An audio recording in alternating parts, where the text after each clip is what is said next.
Olá pessoal, tudo bem com vocês? Hoje eu vim aqui bater mais um papo e se você está vendo esse vídeo no dia que ele foi publicado, hoje é 7 de setembro, também conhecido como Dia da Independência Nacional aqui no Brasil. E eu queria trazer justamente algumas reflexões acerca dessa data e das imagens construídas socialmente em torno dela.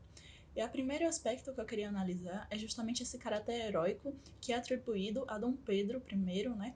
Que, de acordo com a nossa história, ou a história que a gente aprende nos livros, proclamou às margens do rio Ipiranga independência ou morte para o país, né, para o Brasil.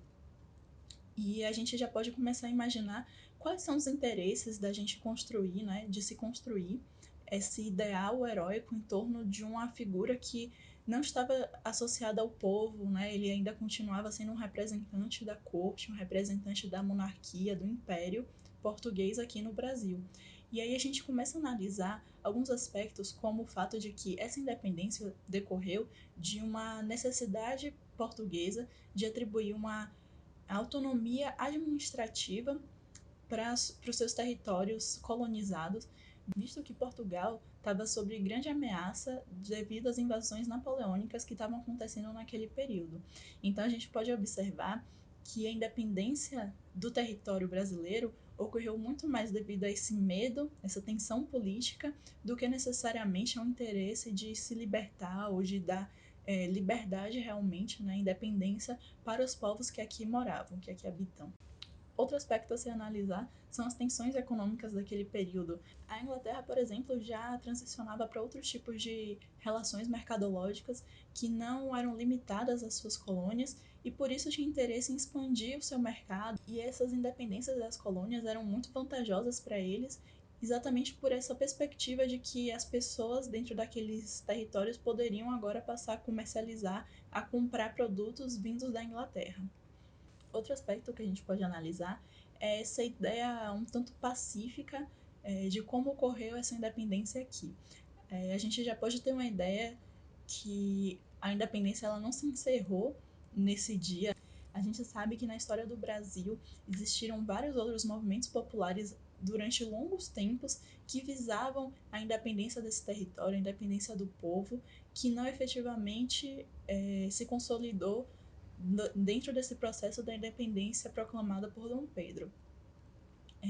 E tanto é isso que aqui na Bahia a independência só foi proclamada efetivamente no 2 de julho. E é por isso que o processo de independência do Brasil é um pouco diferente dos outros processos de independência que ocorreram com outros países aqui da América Latina. Enquanto em outros países essa independência aconteceu derivada de uma revolução popular, não que aqui no Brasil não existissem revoluções populares, mas não foram exatamente esses movimentos que deram origem efetivamente ao que a gente conhece como a independência do Brasil hoje. Então, se a gente passa para analisar como essa história é contada da independência, a gente tem toda essa construção heróica do Dom Pedro, à margem do Ipiranga, que gritou independência ou morte, e a gente percebe toda uma construção heróica que existe em torno dessa história, que não necessariamente é verdade, né? Se a gente parar para analisar, na verdade, essa independência ou morte não era exatamente sobre o Brasil ou sobre o povo brasileiro, por mais que exista essa frase, né, de se é para o bem de todos e felicidade geral da nação, diga ao povo que fico, a gente sabe que não. A gente pode pensar agora que as coisas não foram exatamente assim, né? A felicidade geral da nação, na verdade, era a felicidade geral de uma monarquia que ficou aqui se beneficiando ainda de todos esses resquícios da colonização. Então, ao meu ver, essa independência tanto não foi exatamente uma independência econômica, como também não foi uma independência política.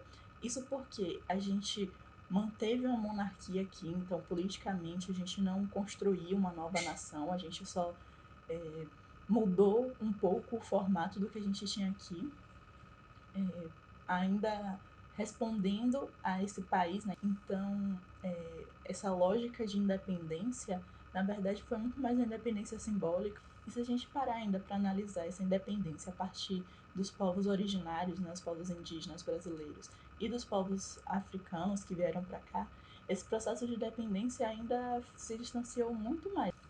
Os povos originários, os povos indígenas, não só não conseguiram retomar as suas terras, como até hoje vivem, né, nessa luta pelas demarcações, uma relação que não conseguiu se tornar autônoma dentro desse sistema monárquico que ficou aqui e que depois transicionou para essa república que ainda reflete muito desses valores de uma minoria oligárquica aqui no Brasil.